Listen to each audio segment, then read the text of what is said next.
really had to kind of research a little bit to refresh my memory. Brandon, do you know what Kony 2012 is?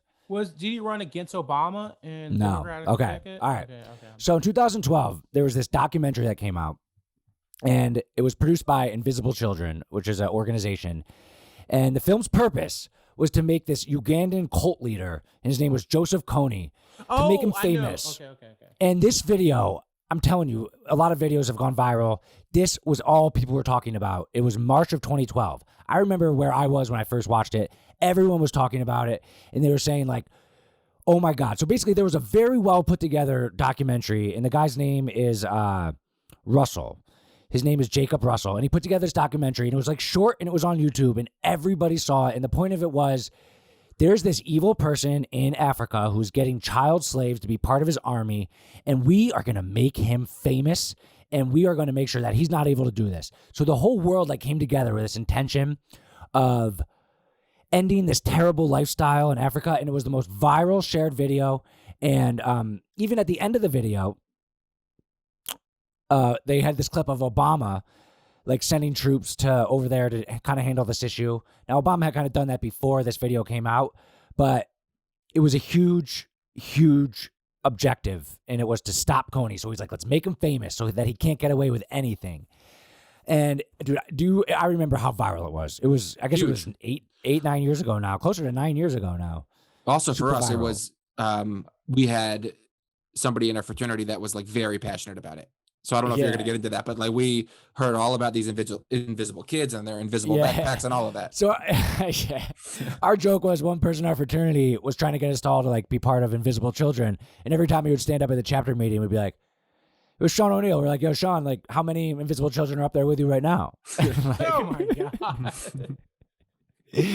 I mean, it was pretty funny, but like just send invisible help. Yeah. That was a funny joke, but point of it was so popular that even like he's trying to get his fraternity to get behind it for charity. So high expectations of like ending the problems in Africa. Everyone that shared it felt that they had done a little something good. Celebrities, so many celebrities got behind this and shared it. Justin Bieber, there was like a big long list of celebrities. It was very viral.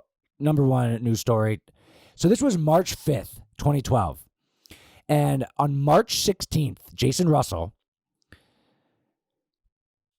it had more than 100 million views during the past week. He got arrested for allegedly masturbating in public and vandalizing cars.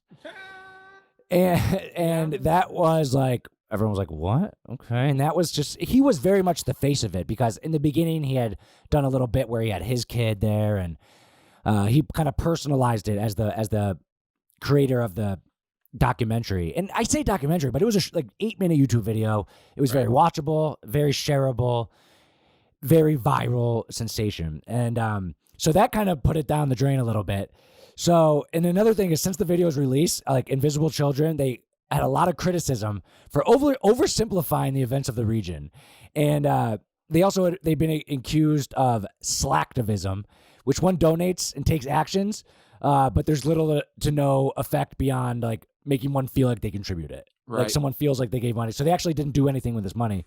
And then I just looked up to see what the deal is with Kony, the guy, Joseph Kony. So by April 2017, he was still at large. His army was like shrunken, but he's still out there. And the United States and Uganda, they've ended their hunt for him. And they believe like he's not at risk anymore. But what a letdown. The whole world had the expectations that they were going to end these problems in Africa. And this was 2012.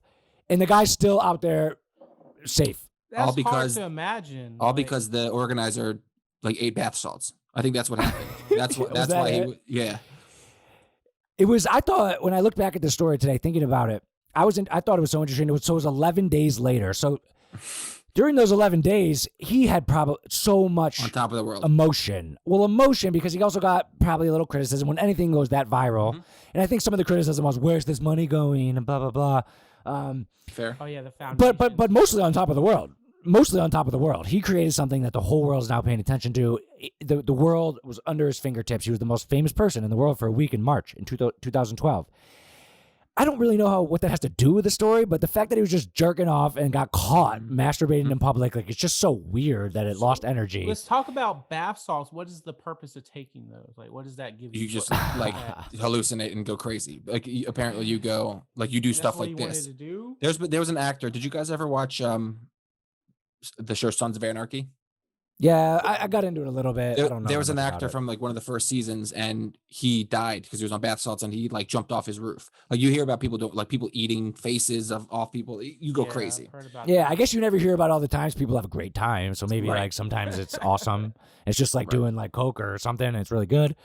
I don't know. I never heard the fact that he was on bath salts. Then was he celebrating because he was on top of the world? He's like, oh my god, I'm famous. Let me do some.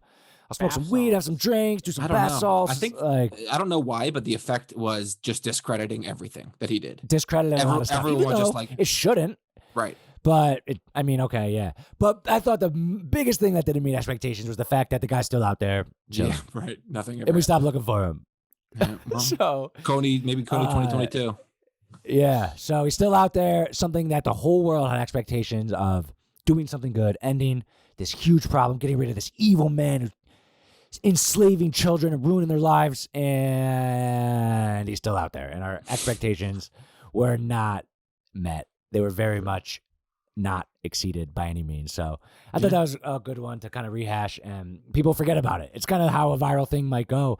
But when you have a very clear objective like that, you want to have an ending, and this one didn't. Mm-hmm. So Kony 2012, that's my first one. Love it. I almost forgot.